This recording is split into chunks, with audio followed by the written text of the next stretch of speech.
उनकी चर्चा कल की गई। यहाँ ऋषियों की शैली में एक बात देखने की है, जो जहाँ की हम प्राय ऋषियों के विपरीत चलते हैं। ऋषि लोग पहले गुणों की चर्चा करते हैं। जो ग्राह्य पक्ष होता है उसको पहले रखते हैं, क्योंकि गुण अथवा ग्रहण करने योग्य जो पक्ष है उसी से जीवन चला करता है। अग्राह्य पक्ष को बाद में रखते हैं।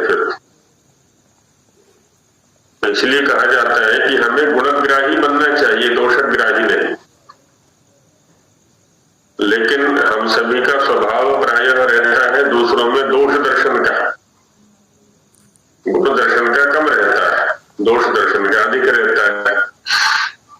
तो ऋषियों के अनुसार इसको परिवर्तित करने का प्रयास करें, दूसरों में गुण देखना आरंभ करें, दोष अपने देखें, मेरे अंदर क्या दोष है, तो शीघ्र ही परिष्कार हो जाता है, परिमार्जन हो जाता है। तो कल जिन दोषों की चर्चा की गई उनका एक बार परीक्षण कर लेते हैं और उसके बाद आगे चलाएंगे। तो कौन तैयार करके लाए हैं दोषों के विषय में?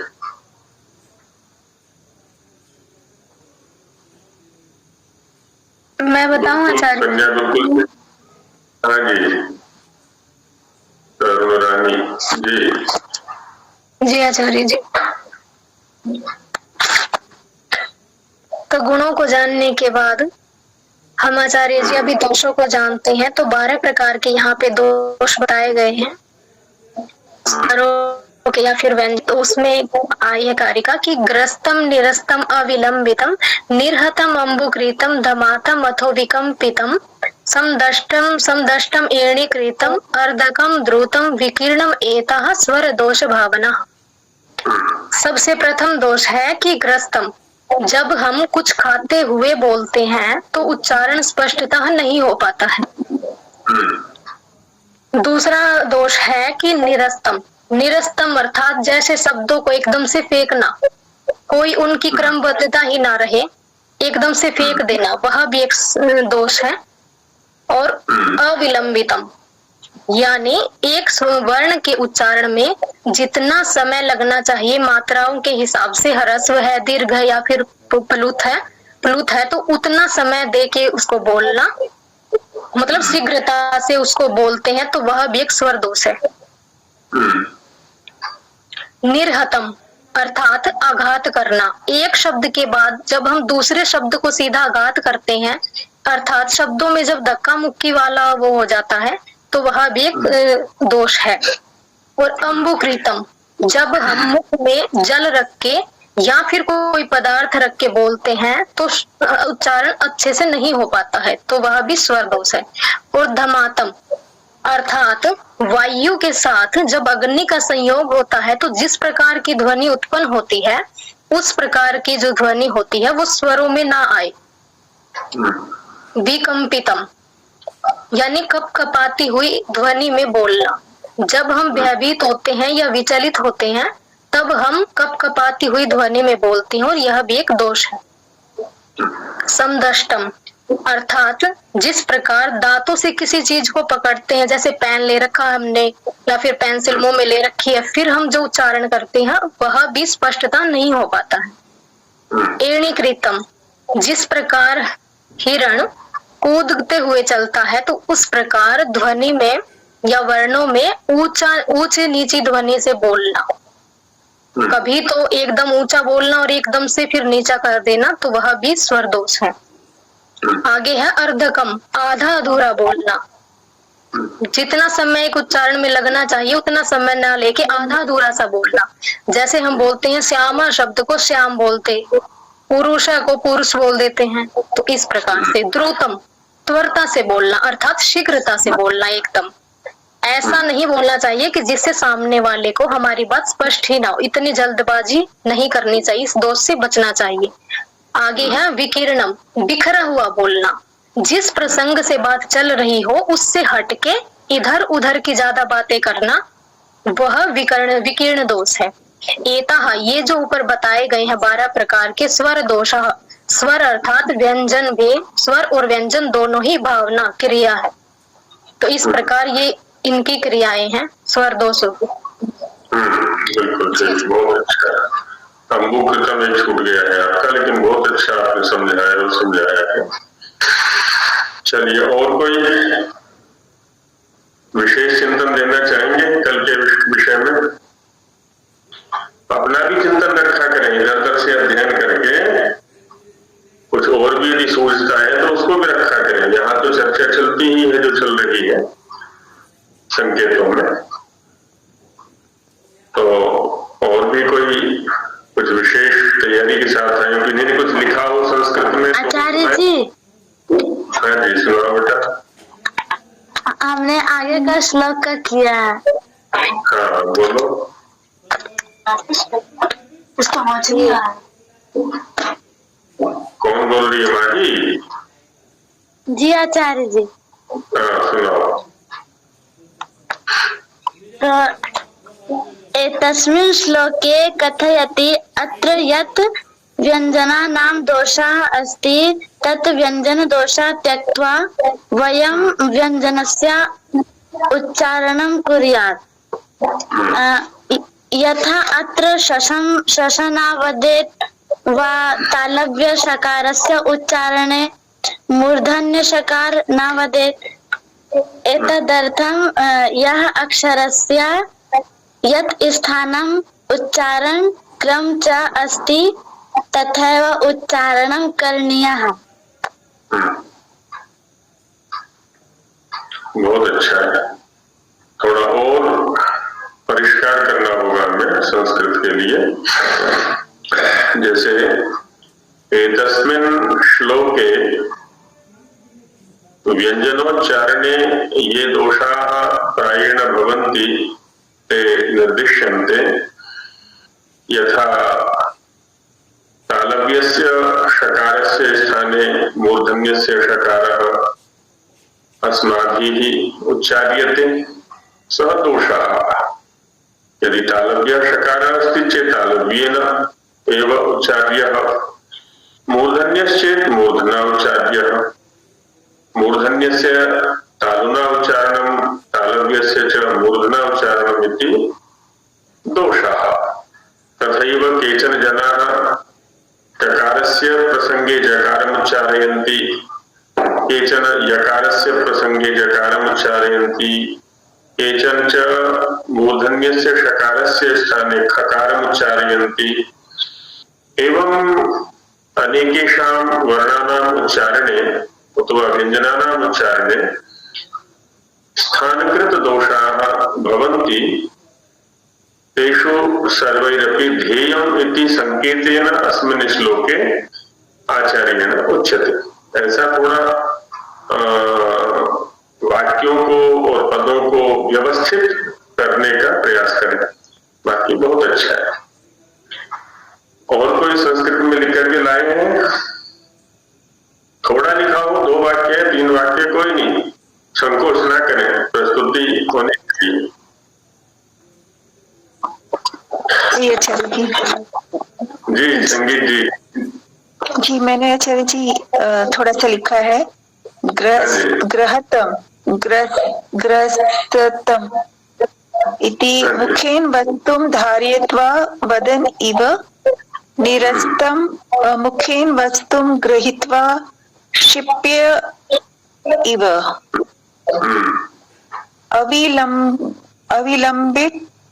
अविलंबित यद पृथक उच्चारणीयत्वं तत् वर्णान्तर एकत्र वदनम् इव,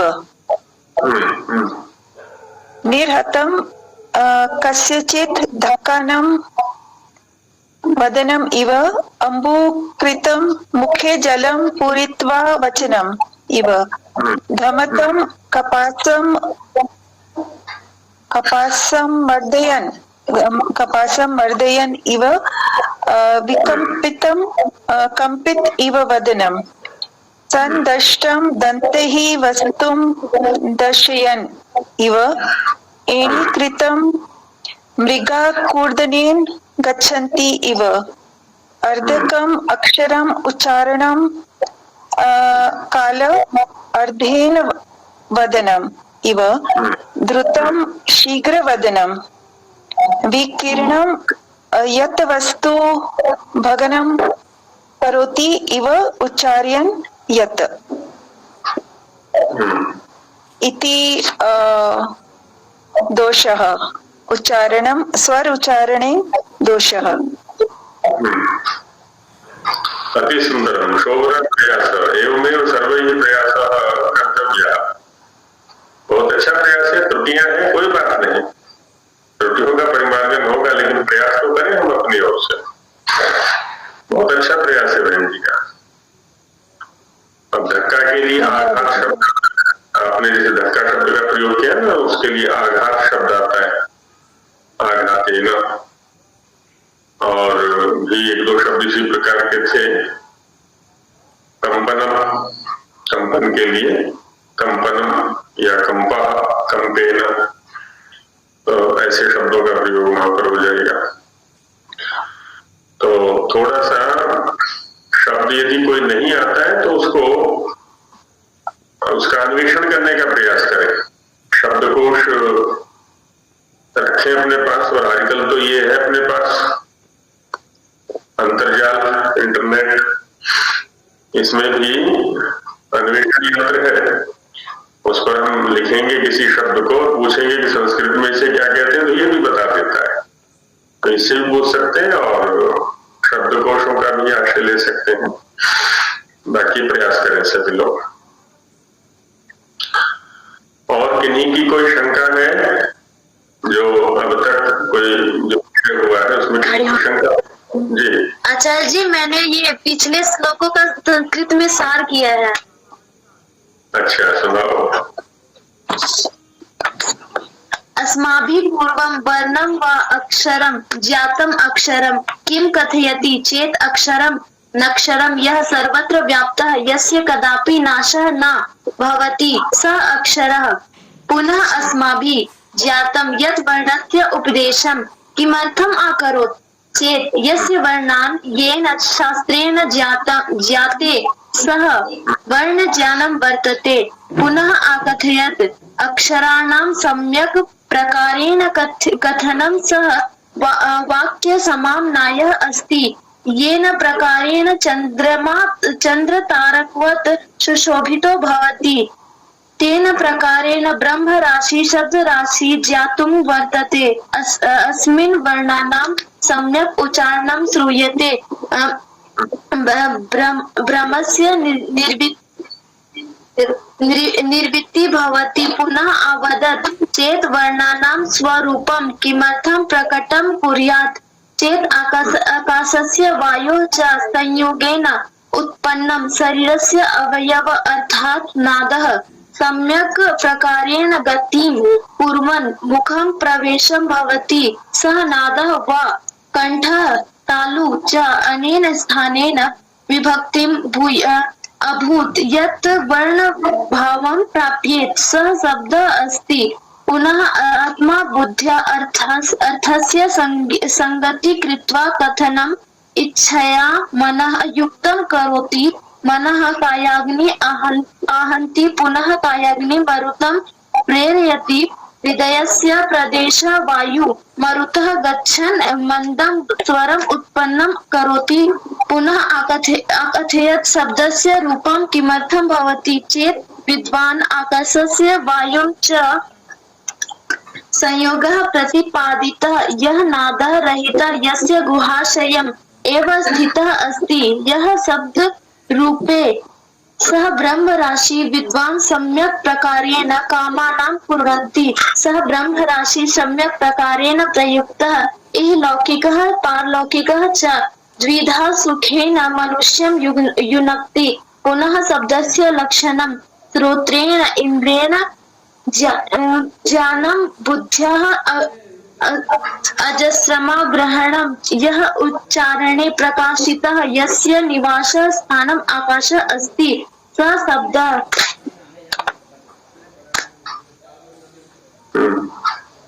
हो गया? जी आचार्य जी। हाँ, बहुत अच्छा है, बहुत अच्छा प्रयास है, लगभग सही है। अब तुम लोगों के पास तो एक अवसर और है, लिख करके जो वहाँ आचार्य जी हैं या बड़ी बहनें हैं उनको दिखा लिया करो एक बार, तो वहाँ परिमार्जन हो जाएगा जो दोष है, स्खलन है, और फिर यहाँ सुनाए तो और अच्छा शीघ्र परिष्कार होगा। वैसे ही कक्षा में पहले भी संकेत किया था हमने कि जो संस्कृत को जानने वाले भी कई लोग यहाँ पर हैं, तो उनके साथ में छोटे छोटे वर्ग बना लें, बहनें और भाई लोग जो भी हैं, और आपस में एक बार सुना लिया करें या व्हाट्सएप पर लिख करके डाल दिया करें। तो उससे क्या है ना, परिमार्जन हो जाएगा, परिष्कार हो जाएगा, जो स्खलन है वो दूर हो जाएंगे।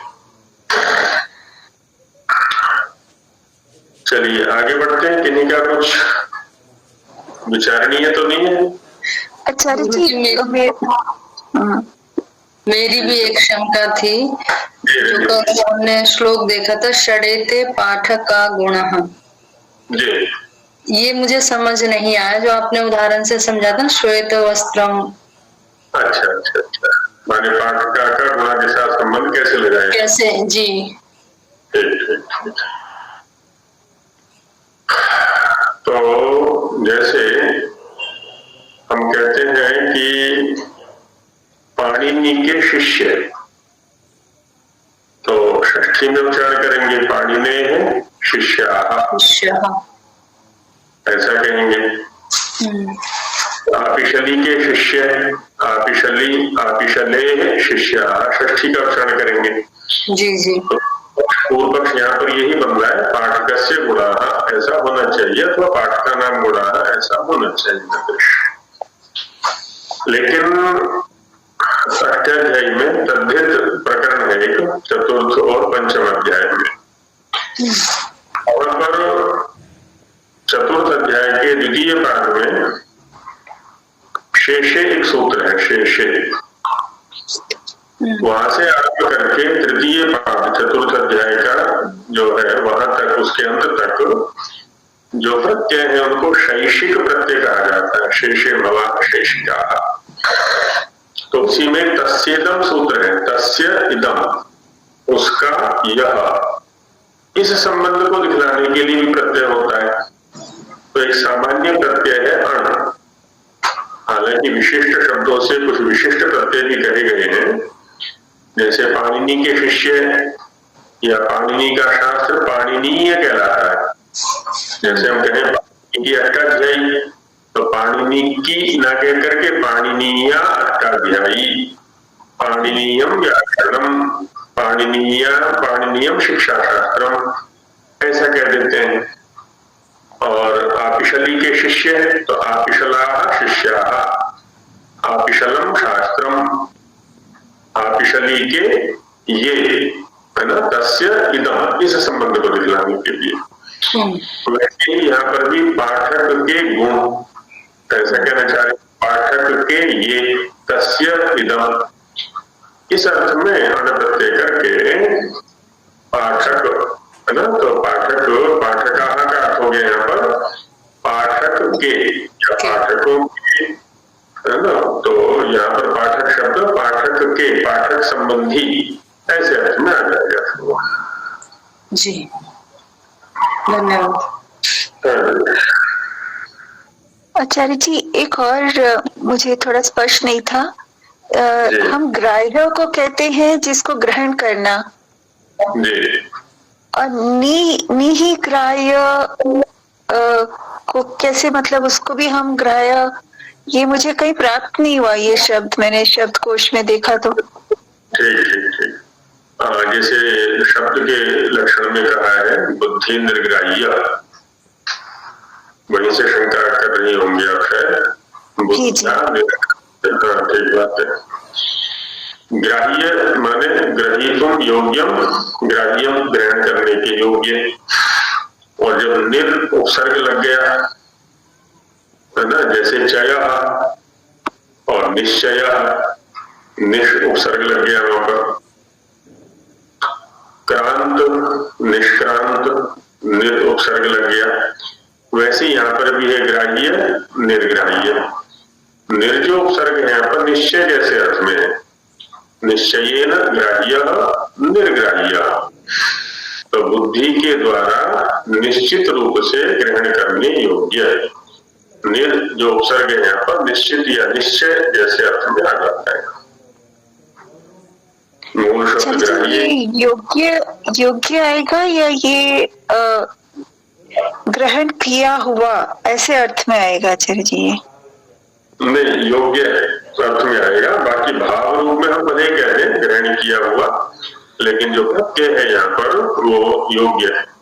अर्घ कृत्य एक सूत्र है अध्ययन में, अर्घ माने योग्य, तो उस अर्थ में यहाँ पर ये कृत्य माने ज्ञात प्रत्यय होकर के बना हुआ है, तो निश्चित रूप से ग्रहण करने के योग्य ऐसा भाव निकलेगा। आचार्य सूत्र क्या था आचार्य जी? अर्घे कृत्य त्रिचश्च, तृतीय अध्याय के तृतीय भाग में आया हुआ है, अंत में जाकर के लगभग अर्घे कृत्य त्रिचश्च, कृत्य प्रत्यय और त्रिच प्रत्यय अर्घ अर्थ में होते हैं, अर्घ योग्य। तो नियत प्रत्यय जो है वो कृत्य प्रत्ययों में आता है, जो कि तृतीय अध्याय के प्रथम भाग में है। जी जी, धन्यवाद आचार्य जी। और आचार्य जी एक और प्रश्न था कि मरुत और मारुत इनमें क्या अंतर है, और मरुत का मारुत कैसे हो गया आचार्य जी? एक बात है, मरुत वायु के लिए आता है और मारुत शब्द दो अर्थों में आ सकता है यहाँ पर। एक तो जैसे अभी पाठक के विषय में हमने चर्चा की, तो मरुत से संबंधित भी मारुत कहलाएगा, और अण प्रत्यय की स्वार्थ में भी व्यवस्था है, तो वहां कह देंगे हम मरुत एवं मारुता। तो मरुत के अर्थ में ही मारुत शब्द का प्रयोग भी आएगा, है ना। मरुत से संबंधित जो, उसके लिए भी मारुत आता है, और मरुत के लिए भी मारुत शब्द आता है। तो यहाँ जो प्रयोग है ये मारुत, मरुत से मरुत एवं मारुता, ऐसे स्वार्थ में ही हो गया है, क्योंकि वायु के लिए आ रहा है यहाँ पर। दोनों व्यवस्था है। तो आचार्य जी इसमें मरुत हम कहेंगे और मारुत कहेंगे, तो अर्थ में कुछ अंतर आएगा? आ भी सकता है और नहीं भी आ सकता है, वो प्रकरण देखना पड़ेगा कि किस प्रकरण में शब्द का प्रयोग है। यदि कोई प्रकरण ऐसा चल रहा है जहां पर मरुत से संबंधित वस्तुओं को कहना विपरीत है, तो वहां तस्येदम, है ना, मरुत संबंधी अर्थ लिया जाएगा, और यदि प्रकरण मरुत का ही है तो वहां मरुत ही लिया जाएगा, उससे दोनों अर्थ हो सकते हैं। अब यहाँ पर जैसे कि मारुतस्तु रसीचरण, तो यहाँ पर मरुत अर्थ में ही मारुत शब्द का प्रयोग है, ये दोनों में। जी धन्यवाद आचार्य जी।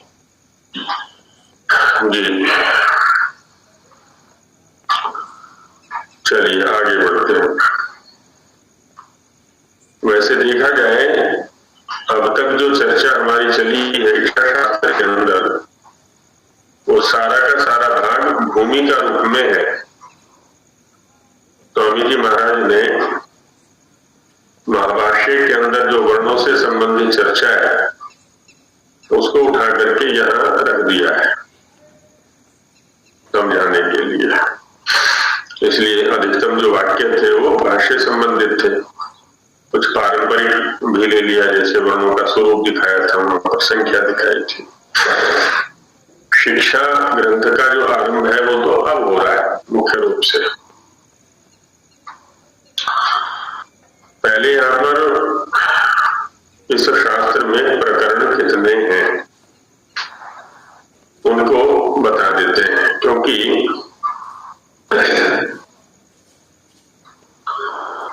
ऋषियों की ये शैली है और आधुनिकों में भी है वो शैली।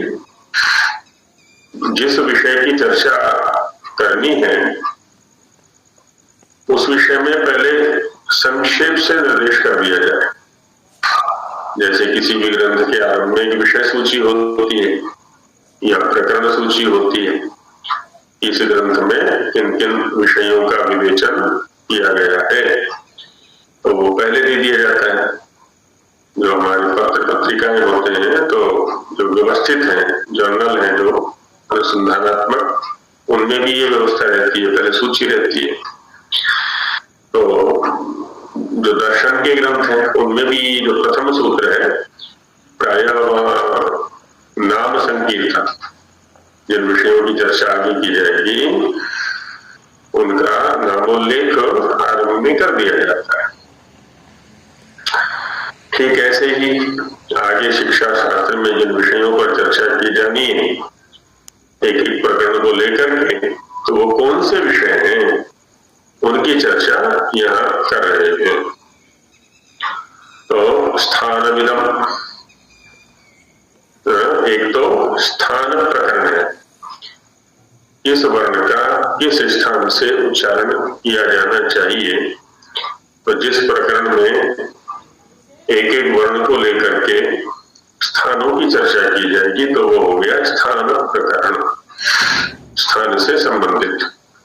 और स्थान से तात्पर्य है यहाँ पर अंतिम प्रकरण में बताएंगे यत्र स्था वर्णा उपलब्धन्ते, जहां हमें वर्णों की उपलब्धि होती है वक्ता को, तो वो स्थान है वर्णों के उच्चारण स्थान।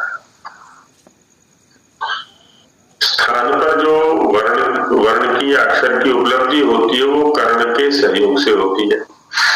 कर्ण माने क्रियते अनेन येन निर्वर्त्यन्ते तत्कर्ण, जिससे वर्णों की निर्वृत्ति होती है, संपन्नता होती है, अभिव्यक्ति होती है, उसको कहते हैं कर्ण। तो किस वर्ण के उच्चारण में किस किस कर्ण की भूमिका है, जैसे हमने संक्षेप से संकेत किया था पीछे कि जिह्वा के ही कई अवयव हैं। जिह्वा मूल है, जिह्वाग्र है, जिह्वाग्राथ है, जिह्वा के अग्र का नीचे वाला भाग, जिह्वोपाग्र है, जिह्वा के ऊपर वाला भाग, जिह्वा मध्य है, श्रीकणी है, ओष्ठ है ना, ये सब कर्ण के अंतर्गत आ जाते हैं। कंठ में भी कंठ भित्ति है, आगे वाला चलायमान भाग है, पीछे वाला स्थिर भाग है। तो जो चलायमान भाग है वो कर्ण है, जो स्थिर भाग है वो स्थान के रूप में रहता है। तो दूसरा जो प्रकरण है वो कर्ण प्रकरण है, कर्णों का वर्णन किया जाएगा। प्रयत्न एषो द्विधा, इसके बाद प्रयत्न प्रकरण है। प्रयत्न द्विधा माने दो प्रकार का है ना, द्विधा द्विप्रकार का। आभ्यंतर उपायश्च, एक आभ्यंतर प्रयत्न होता है और एक बाह्य प्रयत्न होता है। जब हम किसी वर्ण की विवक्षा से वर्ण का उच्चारण करना चाहते हैं तो उसके लिए प्रयत्न अपेक्षित है। प्रयत्न एक तो कर्ण के स्तर पर होता है जो मुख के अंदर है, स्थान की ओर जो कर्ण है वो गति करता है वायु के अवरोध के लिए। कुछ वर्णों के उच्चारण में तो कर्ण स्थान पर एकदम सीधा स्पर्श करता है, कुछ में थोड़ा दूर रहता है, रहते हुए केवल उधर जाता तो है लेकिन स्पर्श नहीं करता है। कुछ में और दूर रहता है, कुछ में एकदम शांत रहता है। तो ऐसे ये प्रयत्न है जो कर्ण के द्वारा किया जा रहा है। इसको अंतः प्रयत्न में चर्चा की जाएगी। बाह्य प्रयत्नों में वायु की जो विभिन्न स्थितियां हैं, वायु का जो टकराव है स्थान विशेष पर, उसकी चर्चा की जाएगी। कहीं वर्ण के पश्चात वायु निकलता है, कहीं पहले निकलता है, कहीं साथ में निकलता है। तो ये सब चर्चाएं बाह्य प्रयत्नों में की जाएंगी। अनिलः स्थानम पीड़यति, और एक प्रकरण यहाँ पर है जिसमें कि अनिलः माने वायु, स्थानम पीड़यति, स्थान विशेष पर आघात करता है। तो वह चर्चा करेंगे ये कि वायु का जो स्थान विशेष पर आघात है, कुछ वर्णों के उच्चारण में ऐसा आघात करता है जैसे कि लोहे के पिंड को फेंका जाता है, कुछ में रुई के गोले के समान स्पर्श करता है। तो ये सब चर्चाएं वहां की जाएंगी इस प्रकार में। अनिलः स्थानम पीड़यति, इस प्रकार में। एक प्रकरण है वृत्ति का। जैसा पीछे हम वर्णों की संख्या जहां की गई थी वहां चर्चा करके आए थे, लगभग वही सब चर्चाएं इस प्रकरण में की जाएंगी। कितने प्रकार के वर्ण हैं और वो कैसे कैसे हैं। एक प्रक्रमक प्रकरण भी है, उसमें प्रायः जो इनकी पारिभाषिक संज्ञाएं हैं, स्थान, कर्ण, प्रयत्न आदि, उनके स्वरूप की चर्चा की जाएगी। और अंत में उपसंहार रूप में एक प्रकरण है जिसकी चर्चा पहले कर चुके हैं कि वर्ण की उत्पत्ति कैसे होती है।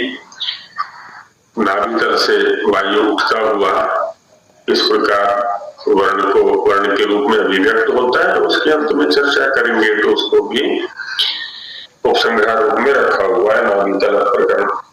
तो इस प्रकार से ये इतने प्रकरण यहाँ इस शिक्षा शास्त्र में रहेंगे। इतने विषयों पर यह चर्चा की जाएगी। तो सबसे पहले जैसा निर्देश किया गया, स्थान प्रकरणम, अतः प्रथमम प्रकरणम। तो पहले प्रथम प्रकरण जो कि स्थान प्रकरण है, क्रमशः उसमें चर्चा करते हैं, उस विषय को लेकर चर्चा करते हैं। स्थान शब्द स्पष्ट हो गया कि यत्रस्था वर्ण उपलब्धन्ते, जहां पर वर्णों की वक्ता को उपलब्धि होती है। श्रोता को तो कान पर ही उपलब्धि होती है, श्रोत्र उपलब्धि पहले कह चुके हैं। वक्ता को कहां से उपलब्धि होगी? आचार्य जी, यहाँ पे वृत्तिकारा का क्या अर्थ है? वृत्ति कार, वृत्तिम करोति इति वृत्तिकारा, वृत्ति को करने वाला। और देखो आगे चल के चर्चा आएगी ना इसके वृत्तिकार के लिए।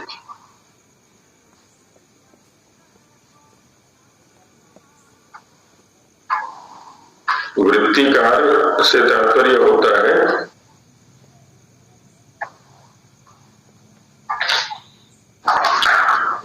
वृत्तिम कुर्वन्ति इति वृत्तिकार, वृत्तिम करोति इति वृत्तिकार। शब्द आचार्य यहाँ वृत्ति का मतलब होता है वर्ताव, वर्तना, वर्तमान में आना, क्रिया में आना। इसका संबंध हम ये भी लगा सकते हैं कि अनिलः वृत्तिकारः अनिलः स्थानम पीड़यति, वर्ण को वृत्ति में लाने वाला, वर्ण को वर्तमान में लाने वाला, वर्ण को व्यवहार में लाने वाला जो वायु है, क्योंकि वायु की मुख्य भूमिका होती है बाहर भी और अंदर भी। वह स्थानम पीड़यति, स्थान को किस प्रकार से पीड़ित करता है ना। तो वृत्तिकार माने वृत्तिम करोति इति वृत्तिकारः। इसी वर्ण को वृत्ति में लाने वाला, वर्ताओं में, व्यवहार में, स्वरूप में लाने वाला जो वायु है उसको वृत्तिकार कहते। ऐसी चर्चा इसमें रहेगी। अब स्थान प्रकरण। पहले चूंकि कंठ्य वर्णों की उपलब्धि हमें होती है इसलिए उन्हीं पर चर्चा करते हैं। पहले भी संकेत थोड़ा सा हो गया था इस विषय में। अपूह विसर्जनीयाः कंठ्याः। अपूह विसर्जनीयाः प्रथमा बहुवचनान्तं, कंठ्याः प्रथमा बहुवचनान्तं।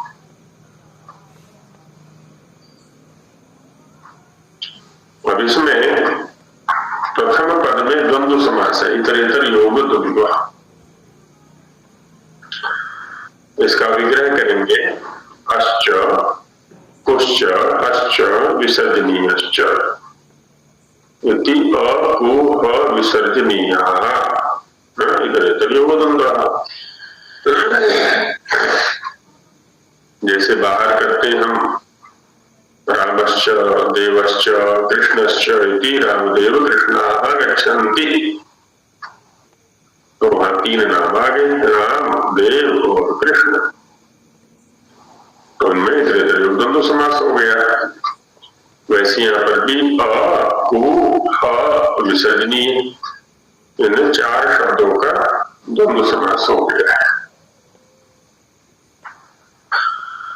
कंठ्याः जो शब्द है वह कंठे भवाः कंठ्याः, कंठ में होने वाले। अष्टाध्यायी में चतुर्थ अध्याय के तृतीय पाद में एक सूत्र आया हुआ है तत्र भवः। तत्र भवः उसमें शरीरावयवाच्य एक सूत्र है।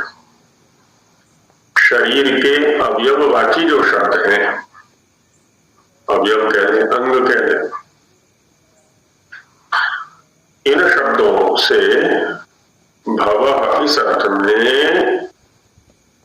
यत् प्रत्यय हो जाता है। यत् तो कंठे भवाः कंठ्याः।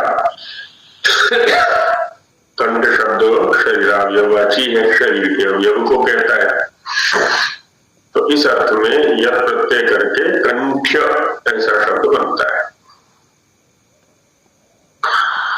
तो कंठ में होने वाले रोग भी कंठे कहलाएंगे, कंठ में होने वाले गुण भी कंठे कहलाएंगे, कंठ में होने वाले वर्ण भी कंठे कहलाएंगे।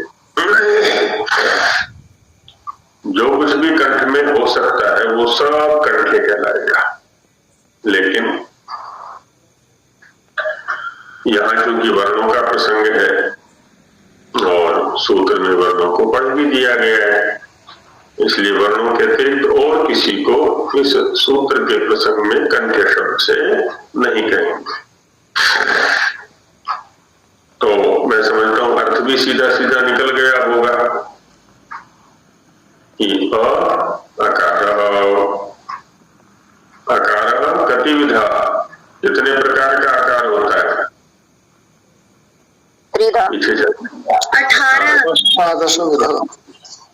18 विधा।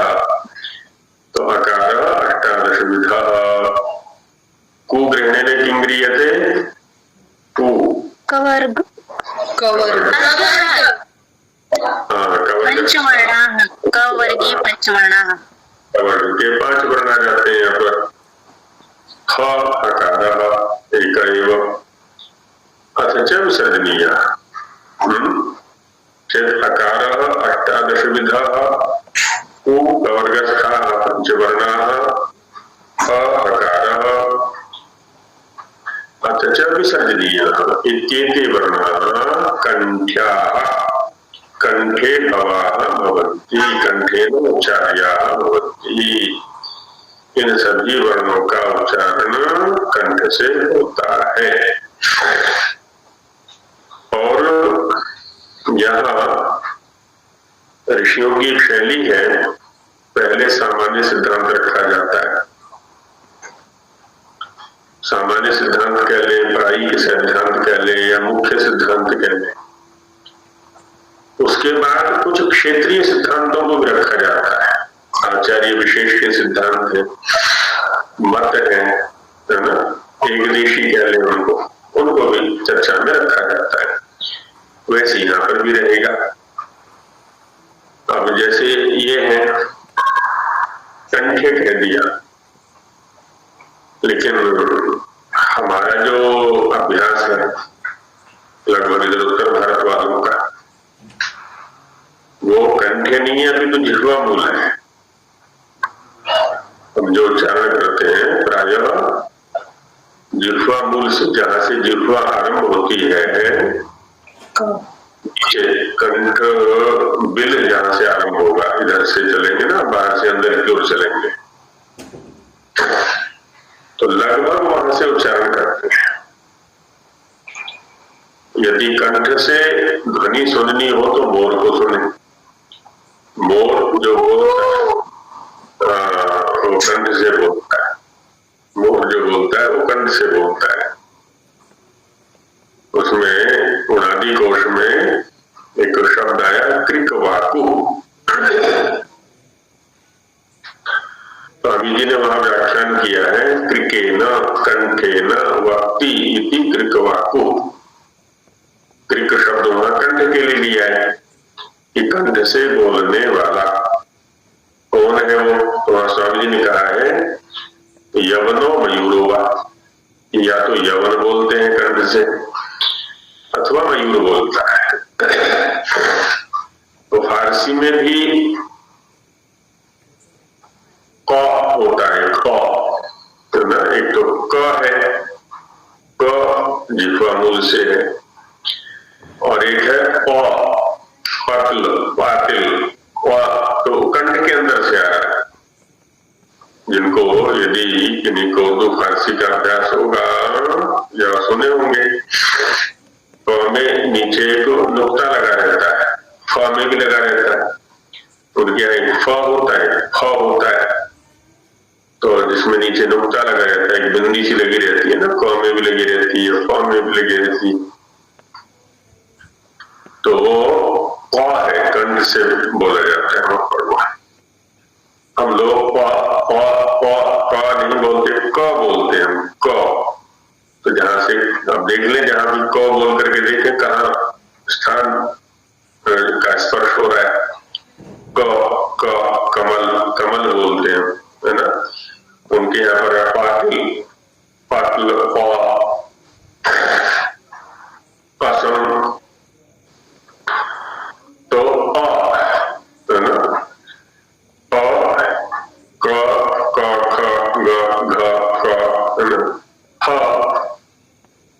और जहां से ह बोल रहा है, जहां से अ बोल रहा है, जहां से क बोल रहा है, विसर्जनीय भी वहीं से बोलेगा। तो सामान्य सिद्धांत हुआ इनके लिए। सामान्य जो स्थान है वो है कंठ, कंठे भवा कंठ्या, कंठ इनका। तो प्रयत्न करना चाहिए हमें कि हम कंठ से बोल सके इन वर्णों को। अब इसमें कुछ अपवाद दिखाते हैं। अपवाद क्या है? देखिए, पहला अपवाद दिखाया अविसर्जनीयौ उरस्यौ एकेषा। अविसर्जनीयौ प्रथमा द्विवचनान्तम् उरस्यौ प्रथमा द्विवचनान्तम् एकेषां षष्ठी बहुवचनम्। अविसर्जनीयों में पूर्वत इतरेतर योगदंड समास रहेगा। हश्च विसर्जनीयश्च इति अविसर्जनीयौ। उरस्यो शब्द भी पहले के समान बनेगा। उरसी भवौ उरस्य उरस्यो जैसे वहां किया था हमने कंठे भवा बहुवचन से किया था, यहाँ दो वर्ण है इसलिए द्विवचन से कर दिया। उरसी सप्तमी एक वचन है ना, उरसी माने उरस में होने वाले उरस्य कहलाएंगे। तो अर्थ बन जाएगा एकेषाम आचार्याणाम मतेन हकारः विसर्जनीयश्च इत्येतौ वर्णौ उरस्यौ उरसी भवौ भवतः या उरसा उच्चारणीयौ भवतः। कुछ आचार्यों के मत में तो ना एकेषाम आचार्याणाम मतेन में कुछ आचार्यों के मत में और विसर्जनीय उरह स्थान से उच्चारण योग्य होते। जो उरह स्थान है वो कंठ से नीचे है। आचार्य जी उरस्यों में सप्तमी एक वचन है? नहीं, उरस्यौ प्रथमा द्विवचन। जब हम इसका तद्धित के प्रसंग में विग्रह कर रहे हैं, उरसी उरह उरसी उरांसी उरह उरसी उरांसी ऐसे रूप चलेंगे तो सप्तमी एक वचन बनेगा उरसी नभसी है ना, उरसी ऐसा बनेगा। उरस्मी उरसी माने उरह में उरस में भवो होने वाले, तो उरस्य हुई है प्रथमा द्विवचन का प्रयोग है। तो ये कहते हैं कि जो ह और विसर्जनीय है ये ना तो कंठ से उच्चारण होता है ना जिह्वा मूल से उच्चारण होता है, कंठ के और नहीं। आचार्य जी ये उरा के रूप कैसे चलेंगे? उरह उरसी उरांसी उरह उरसी उरांसी उरसा उरोभ्याम उरोभी उरसे उरोभ्याम उरोभ्या। आगे तुम सुना दो। ये इस प्रकार के गुरु के आदमी पया पैसी पयांसी किए पयस के पयस यशस मनस मनस है ना, ऐसे चलेंगे जैसे उनके। तो रूप सुना करूंगा बीच बीच में गुरुकुल वालों से विशेषकर, तो याद कर करके आया करो, इसमें से पूछ भी लिया करेंगे ये कहाँ का रूप है, तुम लोग तैयार करके लाया करो। वैसे तो सभी को तैयार करना चाहिए, बाकी गुरुकुल वालों को विशेष प्रयास करना चाहिए। अब तो वैसे सभी गुरुकुल वाले हो गए, कुछ प्रत्यक्ष गुरुकुल वाले हैं, कुछ परोक्ष गुरुकुल वाले हैं, गुरुकुल में अध्ययन कर रहे हैं सब।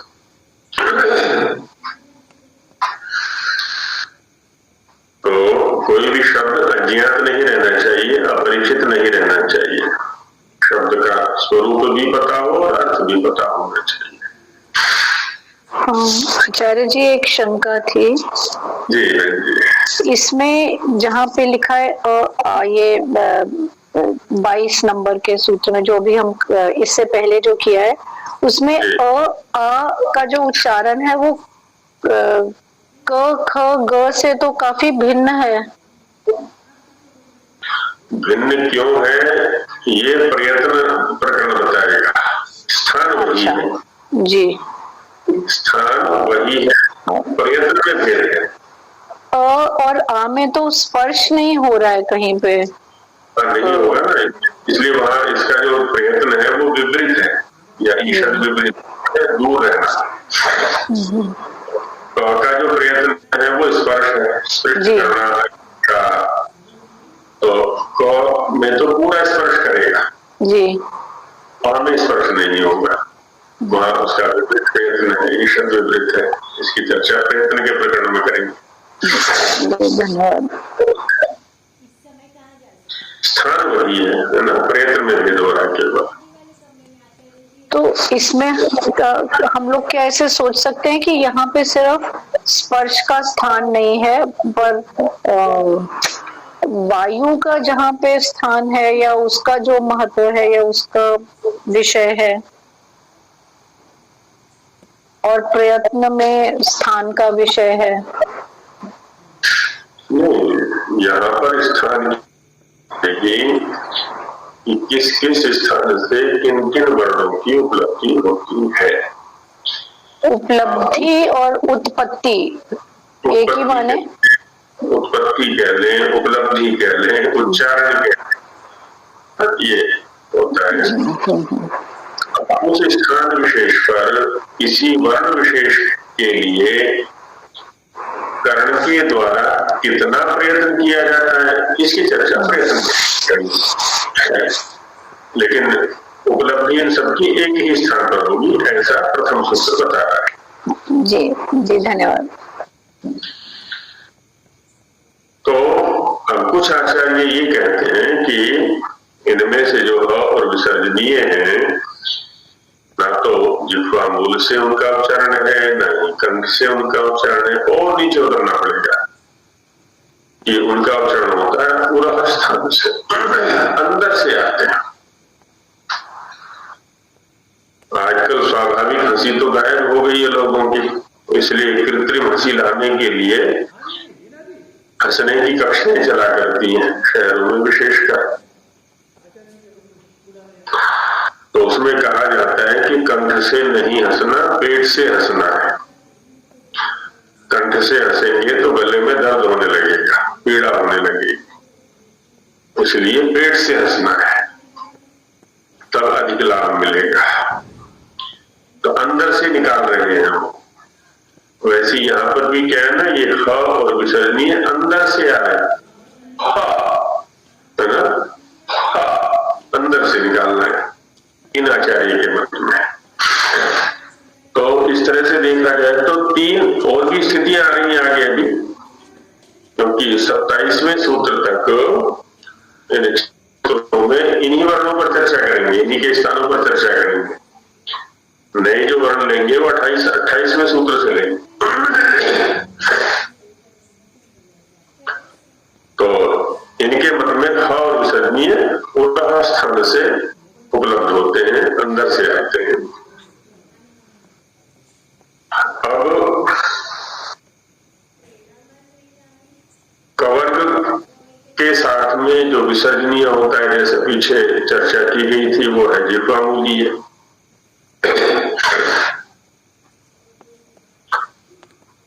अब जब ये सूत्रकार यहां पर कह रहे हैं कि कवर्ग कंठ है और विसर्जनीय वो भी कंठ है, और कवर्ग के योग से जो विसर्जनीय होता है उसकी उपलब्धि है, उसका उच्चारण है, वो भी वहीं से होना चाहिए। जब विसर्जनीय कंठ है, कवर्ग भी कंठ है, तो लेकिन कह रहे हैं कि जो जिह्वामूलीय वर्ण है, जिह्वामूले भवः जिह्वामूलीया और जिह्वायां भवः जिह्व्या, शरीराविवाच्य से यद प्रत्यय किया तो जिह्व्या शब्द बन गया। और वहीं पर सूत्र है, थोड़ा आगे चलेंगे, जिह्वा मूलान्मूलेच्छा, जिह्वा मूल शब्द से छ प्रत्यय होकर के ईय आदेश होकर के जिह्वामूलीय बनता है।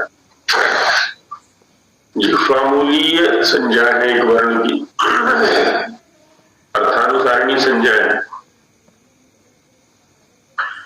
कुपो कपोच पर उसका स्वरूप निर्देश है। तो कहते हैं कि जो जिह्वामूलीय वर्ण है उसकी संज्ञा ही ये बता रही है कि ना तो वो कंठ है, ना ही वो रस्य है। ये ठीक है, विसर्जनीय का ही एक परिस्थिति विशेष जन्य उच्चारण है, लेकिन उच्चारण उसका जिह्वामूल से ही होगा। शरीरा समुच्चरण, वहां पर हमने देखा था कि शरीर शब्द शरीर के अवयव के लिए है, नाभि के लिए। वैसे ही यहाँ पर भी जिह्वा शब्द जो है वो जिह्वा के अवयव माने जिह्वा मूल के लिए है। तो हम ये भी कह सकते हैं कि जिह्वा मूलियो वर्ण जिह्वया अर्थात जिह्वा मूलेन उच्चारणीयो भवति। जिह्वा मूलीय जो वर्ण है कवर्ग के संयोग से विसर्जनीय का जो पूर्ववर्ती विसर्जनीय का जो उच्चारण है वो जिह्वा के मूल से ही होता है, अन्य किसी स्थान से नहीं होता। अब देखिए यहां हुआ क्या, कवर्ग और विसर्जनीय एक ही स्थान वाले हैं, लेकिन जैसे ही इनका सह प्रयोग हुआ संयुक्त रूप में, पूर्व में विसर्जनीय, पश्चात कवर्ग, कवर्ग में भी क ख, तो इनके सह प्रयोग होने पर एक नए स्थान की स्थिति हो जाती है, नए स्थान से उसका उच्चारण होता है जिह्वा मूल पर। तो जैसे इसका देखा था हमने कि देव पचती, इनका अलग अलग उच्चारण करेंगे, तो नहीं करोति क्योंकि जिह्वा मूल्य का प्रसंग है, तो देव ह देव देव विसर्जनीय का अपना उच्चारण हो रहा है, करोति का अपना उच्चारण हो रहा है क का। लेकिन जब दोनों को साथ साथ बिना किसी व्यवधान के उच्चारण करेंगे, देवा करोति, देवा करोति, एक तो हो गया देवा करोति विच्छेद करके काल का व्यवधान देते हुए, एक है कि बीच में से एकदम काल को समाप्त कर दिया हमने, तो देवा करोति है ना, सांगीतिक स्थिति बन जाती है। तो ये जिह्वा मूल से होगा उच्चारण उसका। अब जो हमारा प्रायिक अभ्यास है उसकी ओर संकेत करते हैं। कवर्ग प्रथमा एकवचनांतम, विवर्ण प्रथमा एकवचनांतम च व्यपदम जिह्व्या प्रथमा एकवचनांतम। यहाँ पर भी जिह्व्या शब्द जिह्वा मूल के लिए समुदायेषु प्रवृत्ता शब्दाः अवयवेष्वपि वर्तन्ते, एक लौकिक व्यवहार है ये। समुदाय के लिए प्रयोग में आने वाले शब्द उसके एक देश या एक अवयव में भी व्यवहृत हो जाते हैं, उनका व्यवहार हो जाता है।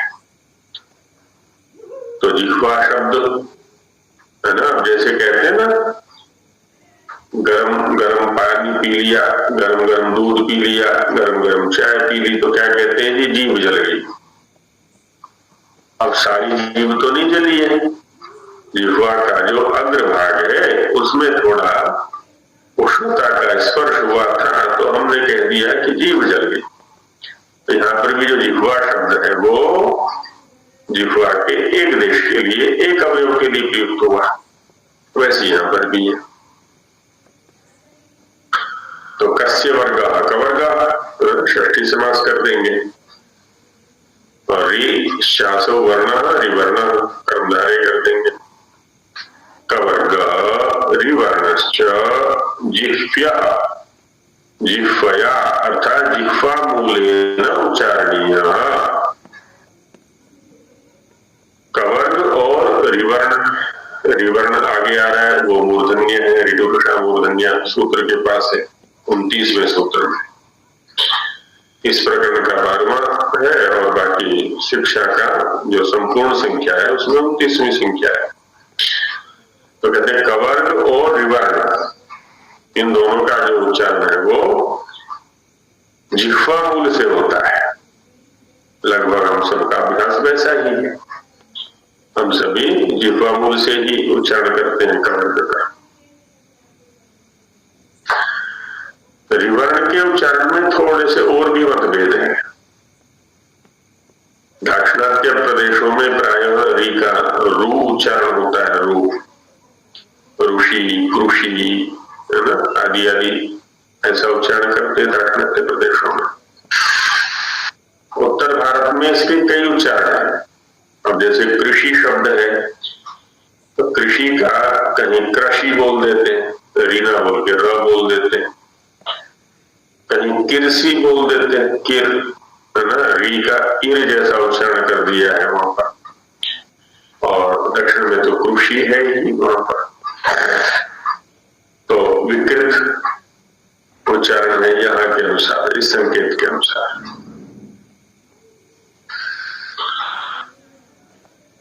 और एक मत आया, सर्वमुख स्थानम प्रथमायुजनांतम अवर्णम प्रथमायुजनांतम इति अव्ययपदम एके प्रथमा बहुवचनांतम। सर्वम च तन्मुखम सर्वमुखम कर्णाय सर्वमुखम स्थानम यस्य तत् सर्वमुखम सर्वमुख स्थानम बहुवी। अब यहाँ कुछ आचार्यों का मंतव्य दिखलाते हैं कि अवर्णम जो आकार है और है वह अवर्णम सर्वमुख स्थानम भवति। अब यहाँ कह रहे हैं कि जब हम आकार का उच्चारण करते हैं वायु अंदर से आकर के बाहर एकदम सपाट मिल जाती, कारण कहीं भी वायु का अवरोध नहीं करता, मुखगत किसी स्थान विशेष पर उसका विचार नहीं किया जाता। तो हम तो यही कहेंगे कि पूरा का पूरा मुख ही इसके उच्चारण में स्थान बनता है। आचार्य का मंतव्य है मुख का कोई अवयव विशेष नहीं, अपितु सारा का सारा मुख ही इसका स्थान। जिह्वा भी शांत है एकदम, और मुखगत जो स्थान है वो भी शांत है, पूरा मुख है ना। नीचे अंदर से वायु निकल रहा है, कंठ से बाहर निकलता चला गया। जिनका वागिंद्रिय स्वस्थ नहीं है ना, जिनको हम गूंगा बोलते हैं, अन्य वर्णों का उच्चारण नहीं कर सकते, अ का उच्चारण वो भी कर लेते हैं, है ना, वो भी कर लेते हैं। तो इसलिए कहा कि सर्वमुख स्थान अवर्ण है ना, अवर्ण जो है वो संपूर्ण मुख से उच्चारणीय है, उसका संपूर्ण मुख्य स्थान है, ऐसा इनका मंतव्य है। एक सूत्र और है, फिर इस प्रकरण को पूरा कर देते कंठ्य वर्णों को। कंठ्याम हास्य मात्राम इत्येके, कंठ्याम द्वितीय बहुवचनांतम हास्य मात्राम द्वितीय बहुवचनांतम इति अव्ययपदम एके प्रथमा बहुवचनांतम। कंठ्या कंठ्य भवा कंठ्याता, कहते कंठ्य जो वर्ण प्रथम सूत्र में दिखाए हैं अपने अ को विसर्जनीय, वो सारे के सारे वर्ण हास्य मात्रा संपूर्ण मुख से, हास्य माने मुख, संपूर्ण मुख से उच्चारित होते हैं, ऐसा कुछ आचार्यों का मंतव्य है। इति एके, तो मुखगत कोई अवयव कोई अंग विशेष उसमें स्थान नहीं बनता, तो संपूर्ण मुख स्थान बनता है, क्योंकि सभी में जिह्वा शांत है पूरी तरह से, मुखगत किसी स्थान विशेष पर भी कोई प्रयत्न नहीं हो रहा है, वायु आता है अंदर से बाहर निकल के चला जाता है। और अब ये अभ्यास की बात है, अलग अलग आचार्य होंगे, अलग अलग व्यक्ति होंगे, अलग अलग प्रकार के अभ्यास हो सकते हैं, तभी ये भिन्न भिन्न मत यहाँ पर दिखाए जाते हैं। तो सामान्य मत हो गया कि कंठ्य हैं, और अलग अलग वर्णों को लेकर के अलग अलग स्थानों की चर्चा इसमें की गई है। तो आज यही विराम लेते हैं, आगे दूसरे प्रकार के वर्ण समाप्त करता हूं।